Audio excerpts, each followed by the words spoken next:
Dementzia bizitzen proiektu komunitarioa da, Tolosaldean sortu zena, dela 5 urte, eta daukan helburua da dementzia hasieran dauden pertsonak, oraindik bere etxeetan bizi direnei esku hartze zabal bat ematea. Alderdi batetik esparru psikologikoa lantzen dugu ere bai dimentsio fisikoa eta ere bai dimentsio sentsoriala. Hiru saio mota ezberdin dauzkagu esku hartzearen barnean, mugitzen saioa, gogoratzen saioa eta sentitzen saioa.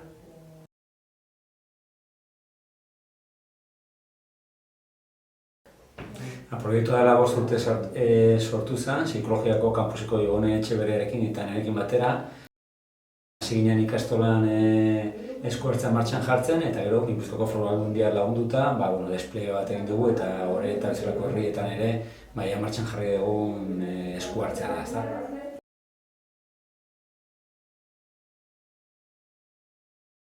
Orain arte gure esku hartzeak 3 hilabetekoak izaten ziren 3 saioekin, eta nahi duguna da erabiltzaileak urte guztiko esku hartze bat edukitzea. Tolosako udalarekin plan bat egin dugu urte guztiko esku hartze bat egiteko, astean saio bat eginez.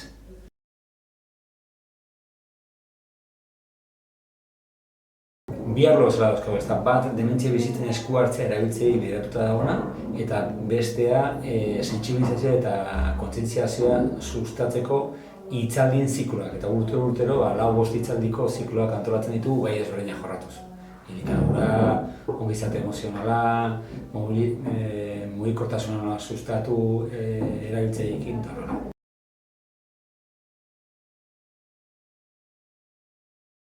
Egia esan proiektua guztiz irekita dago, guk gure ikasleen bidez ere ikasleek ere parte hartzen dute, baina Tolosaldeko edozein herritarrak parte hartu dezake proiektuan nahi badute. Gurekin kontaktuan jarri eta listo.